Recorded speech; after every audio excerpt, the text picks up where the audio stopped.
Bismillahirrahmanirrahim. Assalamualaikum warahmatullahi wabarakatuh. Perkenalkan, nama saya Ika Komaria dengan 3 digit NPM terakhir 154. Di sini saya akan menjelaskan terkait tokoh pemikiran Islam yang dimana untuk memenuhi tugas ujian akhir semester di mata kuliah Pemikiran Politik Islam dengan dosen pengampu Bapak Hendra Gunawan, SIP MSI. Di sini saya mengambil satu tokoh, yaitu Ibnu Khaldun. Ibnu Khaldun sendiri mempunyai nama lengkap Abdurrahman Ibnu Muhammad Ibnu Khaldun, di mana beliau lahir pada tanggal 27 Mei 1332 yang pada saat itu bertepatan dengan 1 Ramadan, Pernis, Afrika Utara.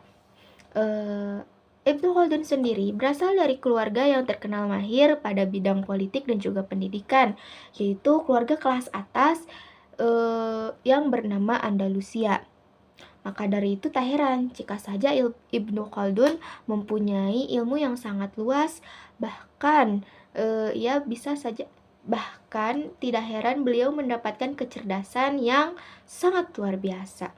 Nenek moyangnya sendiri merupakan pemegang banyak kekuasaan jabatan pada masanya. Bahkan anggota keluarganya memegang jabatan politik di bawah dinasti Hafsid Tunisia. Namun, di balik keluarga yang kaya raya dan juga berkuasa, kehidupan Ibnu Khaldun sendiri mempunyai kesedihannya, yaitu pada saat Ibnu Khaldun berusia 17 tahun, kedua orang tuanya harus meninggal dikarenakan wabah yang menyerang benua pada tahun 1348 hingga 1349, di mana pada saat itu pun Ibnu Khaldun harus menjadi yatim piatu di usia yang masih terbilang remaja. Meskipun hal tersebut, Ibnu Khaldun tidak menyerah. Dan juga meskipun Ibnu Khaldun terlahir di keluarga yang berpangkat dan juga kaya raya, beliau tetap rendah diri dan tidak sombong.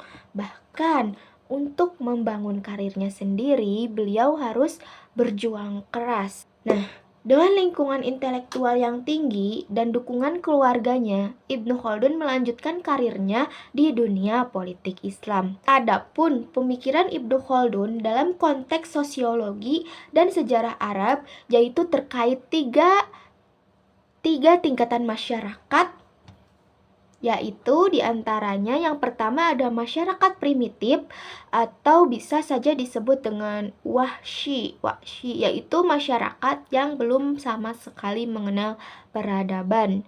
Dan juga yang kedua ada masyarakat pedesaan, di mana masyarakat ini sudah mulai menetap walaupun secara sederhana, di mana masyarakat ini sudah bisa mengandalkan mata pencaharian menjadi petani dan juga peternak kambing dan unta.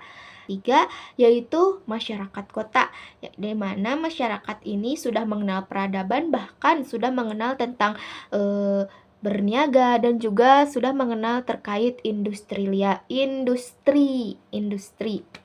Nah, di balik pemikiran Ibnu Khaldun ada beberapa hasil karya yang tercipta, dan yang paling terkenal adalah Kitab Muqaddimah, di mana kitab ini berisi tentang disiplin ilmu sosial, sejarah, dan konsep penting dalam landasan untuk ilmu sosial kontemporer tentang teori perubahan sosial. Bahkan karya ini menggambarkan ketajaman analisis interdisipliner dan perspektif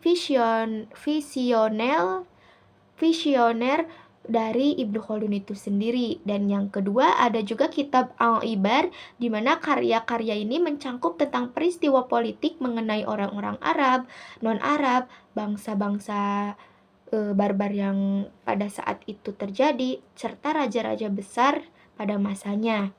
Dan juga yang ketiga ada kitab Al-Ta'rif yang merupakan kitab yang berisi tentang biografi dari Ibnu Khaldun sendiri, merupakan salah satu kitab terpanjang terkait biografi namun tetap sistematik.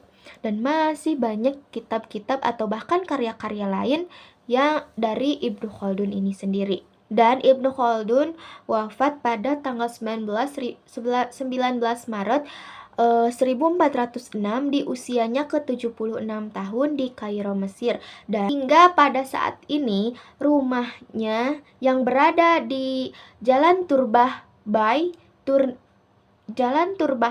Tunisia masih utuh dan bahkan digunakan sebagai pusat sekolah idarah ulia yang masih berdiri hingga saat ini. Sekian yang dapat saya sampaikan. Mohon maaf apabila ada kesalahan. Wabillahi taufiq wal hidayah. Wassalamualaikum warahmatullahi wabarakatuh.